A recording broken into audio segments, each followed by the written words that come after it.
嘅經驗啦，其實我知道阿胡永康你都一直其實都有好多登台嘅經驗㗎，係咪咧 ？OK 啦，OK 啦，係啦，托賴。呢排都好多演出，同埋我哋知道你即係完成咗你嘅演唱會啦。係，咁同埋呢啲時候通常年尾都係啲春茗啦，Annual Dinner 嘅時候啦，係。上次演唱會反應好好喎。多謝。係啊，多謝。同埋觀眾各樣嘢嘅反應啊，同埋即係今次嚟講真係好好。會唔會再搞啊？跟住？咁有得搞梗係搞咯。係，我從來我 never say no，never say never， 尤其是 never say no。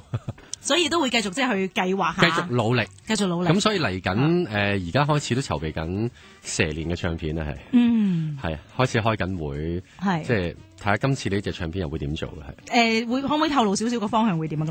今次會做新歌噶啦，係。係。咁但係都未決定做乜嘢 style 啦，係。其實咧做一隻，頭先都我哋咩後傾下，投放一隻唱片咧，其實真係好多。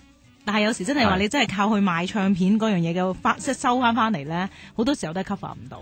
係，尤其是譬如講緊我啱啱對上嗰隻個製作費真係好高。因為講緊真係全部係真音樂，同埋即係真樂器，同埋請一班好出色嘅 musician， 咁同埋喺美國做後期，咁所以各樣加埋，其實真係非常之昂貴。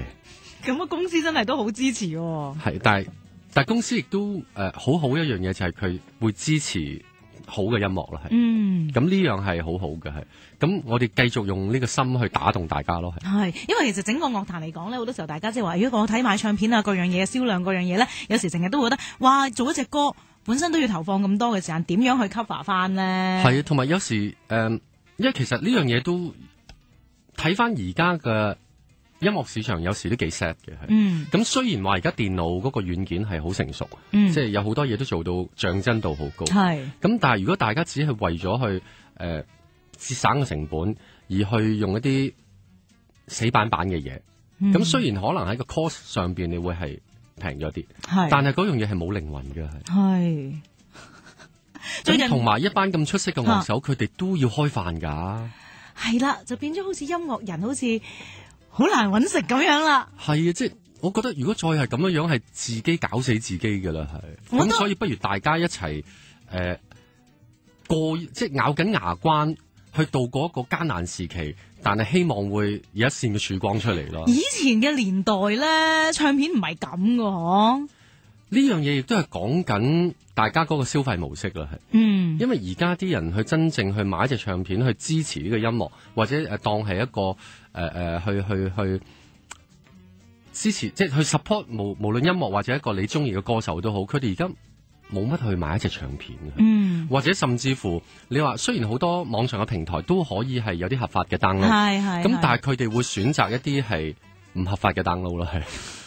咁但係如果你哋又要覺得點解啲嘢個水準咁差，但係當你自己又唔肯去揞個荷包去支持呢個行業嘅時候，咁你又想點咧？有時幾傷心嘅，即係譬如有啲真係合法 download 嘅一啲平台咁先算，譬如我自己發放一隻歌咁先算，或者係譬如我幫電影嘅有隻歌等上去，但係即係某一啲嘅轉載嘅時間咧，佢會將個音樂嗰樣嘢壓縮到好細。其實本身隻歌個質量唔係咁嘅，但係壓到咁細，去到樂迷啲小朋友手上，佢想 download 嘅時候，咁我就覺得咦，點解 FM 變咗 AM 嘅成件事？係啊，同埋呢樣嘢都好得意，我亦都發覺就係一樣，原來而家普遍好多年青人佢哋原來唔係好有嗰個欣賞能力，同埋唔係好追求嗰樣嘢。因為我後尾發覺原來唔係話佢哋唔去追求而係佢哋嗰個成長環境。因為大家而家好多時都會係，譬如由細都係拎住部電腦，咁甚至乎可能佢連外置嘅所謂嘅揚聲器都冇嘅，咁只係靠一啲標音嘅嗰粒好似米咁嘅揚聲器。佢哋其實就算我今日俾一個幾靚嘅 file 佢如果係透過呢一個途徑去播出嚟咧，其實唔會有咩分別嘅。係咁，所以呢樣嘢其實佢係習慣咗啦，佢覺得音樂就係咁嘅啫，係。我哋做音樂有時，其實我唔怪佢哋嘅。但係有時就會覺得好似，哎呀，好傷心啊！即係你喺呢啲地方，你揾個電腦咁樣播啊？係啊。咁你諗下，其實我哋細個嗰時候，即係屋企假地，即係唔好話有錢冇錢，都起碼有喇叭就叫佢喇叭咯，係。咁你起碼係有嗰個有個音場喺度出到嚟噶嘛，係啊。咁呢個係真係講緊，亦都係嗰個生活嗰個模式改變而影響咗大家對音樂鑑賞嘅嗰個能力咯，係。所以呢樣嘢唔知點樣可以改變。無奈噶，其實係無奈，呢個係生活，係即係令到個世界好多嘢係產生咗好大嘅變化。咁而呢個變化亦都係令到我哋要付出好大嘅代價。係。咁譬如好似而家 Internet 都係噶，即係咁方便，溝通又咁容易。以前你話要同海外啲親友去溝通，講緊我好細個嗰時候，屋企都會去發電報，或者有時屋企收電報，跟住拎住本書對住啲號碼去着個字砌翻晒出嚟。咁到後期書信又方便啲，咁到而家你話 Internet 即係一個 email， 或者甚至乎大家用個手機用一啲程式，你即時可以同你外地嗰啲朋友去溝通嘅時候，但係嗰個接觸反而少咗。甚至乎我試過一次親身經歷，我喺個朋友屋企食飯，咁個媽媽煮好晒飯之後咧，佢居然係用電話嘅程式去通知佢喺房個女出嚟食飯嘅。咁我點解你唔直頭嗌佢？唔緊要，send 個 message 咪得咯。點解要咁冷漠啊？Why？ 科技嘅先進好似同大家拉近咗，但係其實原來係令到大家係遙遠咗好多添啊！係啊，遠咗好多啊！同埋而家你出去食飯，亦都見到就係譬如一張台12個人，可能係有10個人喺度篤緊電話嘅。係㗎。跟住如果有小朋友嘅，咁可能個家長就擺低一個平板電腦就俾嗱，總之你唔好周圍走，你就坐喺度坐定定，我俾個平板電腦你玩啊！會㗎，同埋我試過4個朋友一齊搭船，4個朋友喺度大家 WhatsApp。我哋傾偈啊嘛，係啊，但係好笑，大家坐喺大家隔離嘅，點解要用個電話去講嘅咧？我都唔明係，其實我真係唔明。但係唔知當人人都係咁嘅時候，你又會變到係咁嘅樣㗎噃。